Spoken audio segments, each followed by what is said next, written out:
finale seulement pour récupérer. Allez, il a noté aussi, Kamel, que on l'avait déjà notifié lors la dernière étape qualificative à la Grande Motte.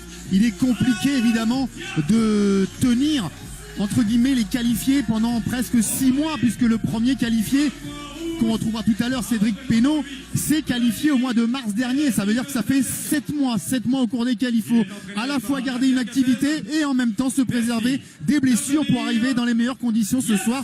Certains ne parviennent pas à se préserver de ces blessures parce que la saison continue de se poursuivre. Ça a été le cas pour un seul des combattants qu'on attendait ce soir. En effet, Philippe Salmon qui malheureusement pour lui ne pourra pas être présent ce soir. Il sera remplacé par Alan Diaz. C'est vrai que le rythme des combattants, que ce soit lors des combats ou simplement à l'entraînement, est quand même assez important, où les chocs bien sûr arrivent et sont souvent nombreux. Allez, le palmarès de ces combattants. 1 nul, 12 défaites. Il a été champion d'Europe Muay Thai WMC en 2017. Merci d'applaudir Yassine Amlaoui. Il s'est qualifié lors de la dernière étape qualificative. Yassine Amlaoui, il avait battu lors de la demi-finale Thomas Faudel et en finale Ayman El Radi. De 3 reprises, de 3 minutes, arbitré par monsieur Kenny Oxin. Et on retrouve Kenny Oxin pour arbitrer cette première demi-finale de la soirée. Et on connaît les qualités techniques et physiques de Yassine Amlaoui. Ouais, qui n'est pas dans sa catégorie naturelle. Voilà ce qu'il nous confiait au micro d'RMC Sport au mois de juillet dernier. Et pas dans sa discipline de prédilection. Pas dans sa discipline de prédilection. Voilà, vous avez fait les présentations. Il n'avait rien, entre guillemets, pour être qualifié ce soir. Si on ajoute un troisième paramètre, Kamel, c'est qu'il avait été prévenu en plus au dernier moment. Au pied levé. Oui, au pied levé. Il avait donc... Mais ça, honnêtement, comme la team de Nasser Kassem, c'est pas vraiment un handicap quand on sait que ces combattants s'entraînent toute l'année. Peu d'atouts de son côté, et pourtant c'est lui qui a tiré son épingle du jeu et qui se retrouve ce soir donc face à un autre combattant qui n'a a priori rien à perdre, puisqu'il n'avait pas prévu de se trouver là ce soir. Rien à perdre, tout à gagner, en tout cas déjà dans un premier temps, une victoire face à un garçon comme Yassine Amlaoui qui compte bien plus d'expérience et de combat que lui. Et puis dans un second temps, une qualification pour ce tournoi lorsqu'on n'est pas attendu. Allez, c'est parti pour 3 reprises de 3 minutes au moins. Ça reste la meilleure des surprises que l'on puisse créer. Allez, le percute, le low kick qui suit rapidement pour Yassine Amlaoui. C'est bien le middle, l'esquive avec le petit retrait de l'épaule. Yassine Amlaoui qui ce soir, contrairement à la Grande Moto au mois de juillet, a son mentor à ses côtés, Nasser Kassem est dans le coin, accompagné d'Antar Kassem. Allez, l'engagement du côté d'Alan Diaz. Musculeux, compact, plus petit que Yassine Amlaoui, 1m73 chez Alan Diaz. Un gaucher, un droitier, pardon, face à un droitier, mais Yassine alterne parfois les gardes. On connaît l'importance de ces premières reprises, surtout dans ce format de tournoi où il faut imposer un rythme, dominer l'adversaire, mais en même temps penser à la gestion, pas trop prendre de coups au niveau des appuis. On est sous les règles du E1 qui sont tout simplement les mêmes que... L'enchaînement, le kick middle, même jambe pour Yassine Amlaoui. Tout simplement les mêmes que celles du K1. Coup de poing, coup de pied et coup de genou direct sur toute la surface du corps. Le tout en 3 reprises de 3 minutes. Et puisque nous sommes dans un tournoi, il faut évidemment garder à l'esprit que les blessures seraient malvenues, y compris, voire surtout pour le qualifier, pour le vainqueur.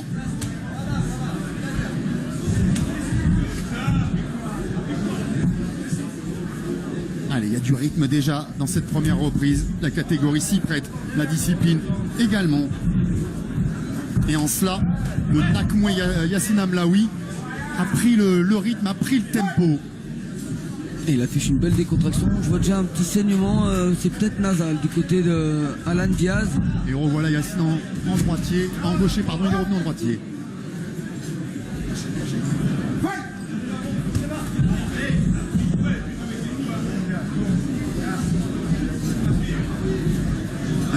traction Yacine Amlaoui qui passe en garde de gaucher, qui se déplace, il double la jambe en middle. Après il a faim avec la droite, enchaîné rapidement par Yacine Amlaoui.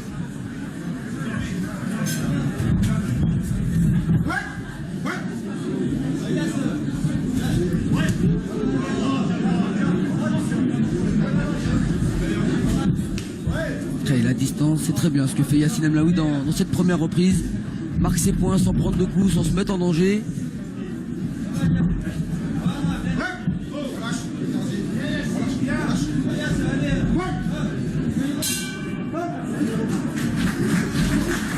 Fin d'une première reprise avec déjà beaucoup d'engagement, des coups assez bien placés par Yacine Amlaoui. Alan Diaz, lui, essaye de répondre par son physique, il essaye de s'imposer au centre, mais c'est pas simple hein, face à un Yacine Amlaoui qui varie très bien les déplacements.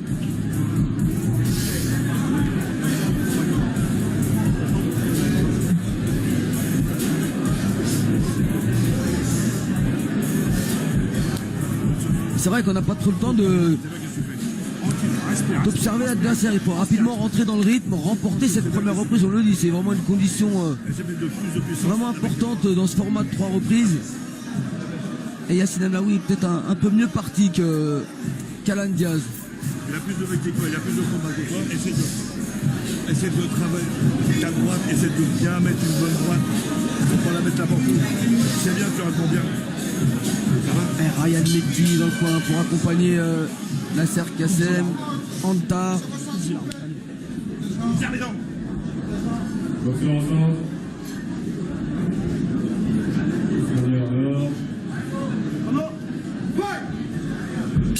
Début de la deuxième reprise. Allez, il enchaîne tout de suite des 2 bras pour Alan Diaz qui doit réagir dans cette seconde reprise.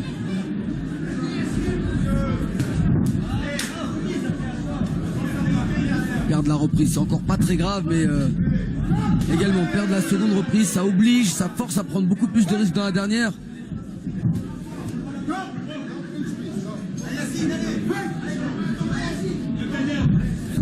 Ça part d'un peu loin.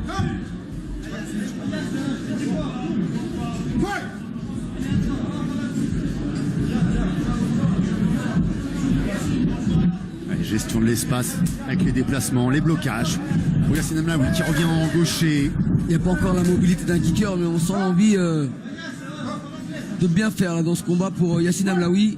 Ouais, il n'a pas la mobilité d'un kicker, mais il a la mobilité d'un Akmoué de la team Nasserka. C'est-à-dire que c'est quand même des garçons toniques, dynamiques. Voilà pourquoi des illustres champions issus du même club n'ont eu aucun souci à effectuer le transfert, le transfuge du Mouet au kickboxing. On pense évidemment à par exemple John Abdallah Mabel ou encore Yohan Lidon.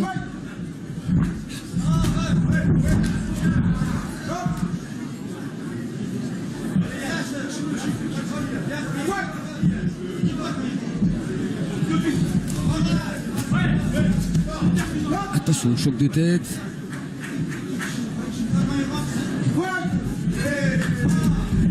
Ce qui pourrait arriver de pire, hein, vraiment dans la demi-finale, un choc de tête, ouverture d'un côté ou de l'autre. Ouais, toute blessure serait une catastrophe, une bombe à retardement. Une mine prête à exploser. Allez, la feinte pour placer la droite au visage de la part de Alan Diaz. Il n'a pas été dupe.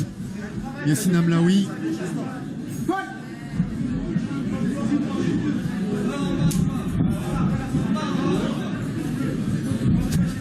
Il joue cette attaque avec le bras gauche et derrière ça suit avec le bras arrière pour Alan Diaz, mais il n'y a pas la jambe qui suit pour compléter l'enchaînement. Travaille en force pour le moment Alan Diaz.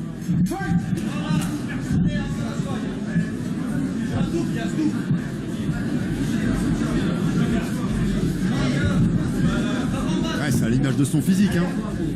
Il a du muscle, il s'en sert. Mais la boxe, c'est pas que de la force. Loin s'en faut.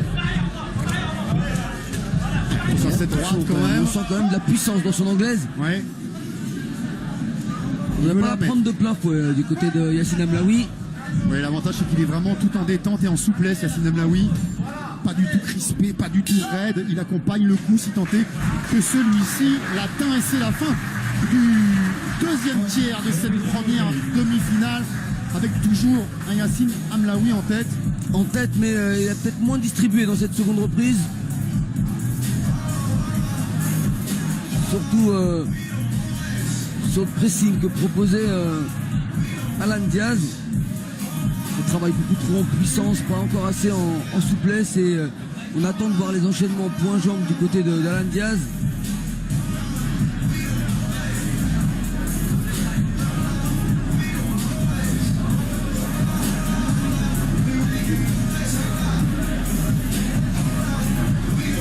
Bon, je sais pas à quel moment il a été prévenu Alan Diaz pour remplacer Philippe Salmon.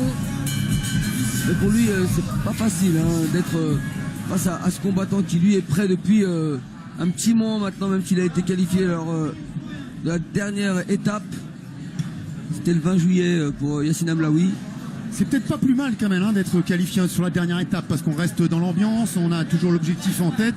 Une fois encore, ceux qui ont été qualifiés en mars, en avril, voire en mai, ça peut être un souvenir un peu effacé.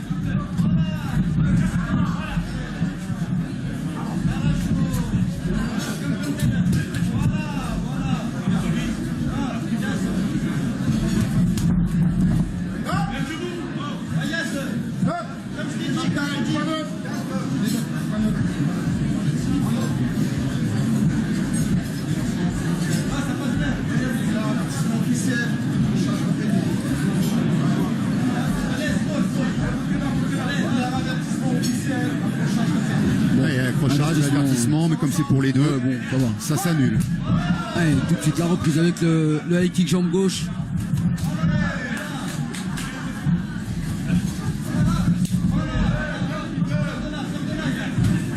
Il boxe intelligemment Yacine Hamlaoui encore dans cette troisième reprise. Il recule mais ça n'empêche pas d'allonger ses jambes. Voilà, comme ce middle jambe droite. Attention, c'est un seul coup de genou dans ces règles K1.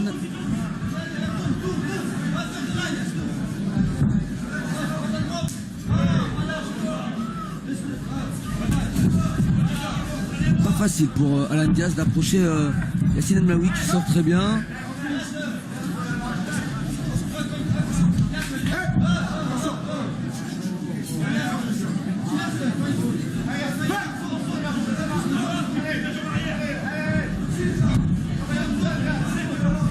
Il faut allonger le bras avant pour Alan Diaz, sinon il va rester toujours trop loin de Yacine Hamlaoui. Coup de genou direct en K1 et puis il y a le coup de genou circulaire du Muay Thai, c'est ce que vient de placer, mais en respectant les règles K1, ce que vient de placer Yacine Hamlaoui, doublé de la jambe arrière. Allez, ça veut rentrer en force pour Alan et tout de suite l'intervention de l'arbitre qui sépare les deux hommes et à distance c'est toujours Yacine qui propose des enchaînements et qui marque les points. Il engrange Yacine par pelletée entière. Il n'y a pas de bon pressing chez Alan Diaz qui suit les déplacements de Yacine Hamlaoui plutôt que de lui couper la route dans les coins. Et c'est vraiment de l'enfermer pour attaquer avec son anglaise. Il percute en rentrant, attention à ne pas se jeter. Ce serait dommage de faire une erreur là dans ces 30 dernières secondes pour Yacine Hamlaoui. Là, il doit éviter absolument tous les déplacements, toute blessure inutile. Il reste 20 secondes.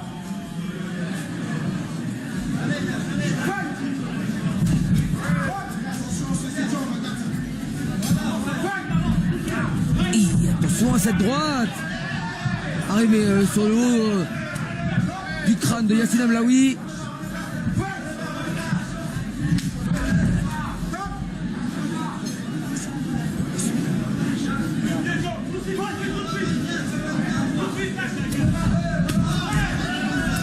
Attention, l'accélération qui se précise. Heureusement, c'est la fin de cette reprise. On sentait un Yacine Hamlaoui un peu en difficulté dans cette fin de reprise. Elle aura rempli son contrat à Alan Diaz. Il sera allé au bout de sa demi-finale avec beaucoup d'envie. Il a essayé, mais il n'avait pas la bonne stratégie face à Yacine Hamlaoui. Il est prévenu au pied levé.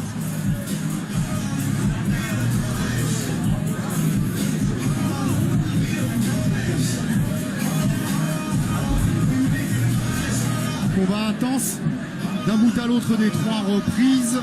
Et à l'issue de celle-ci, ni l'un ni l'autre ne semble a priori avoir de blessure, en tout cas apparente.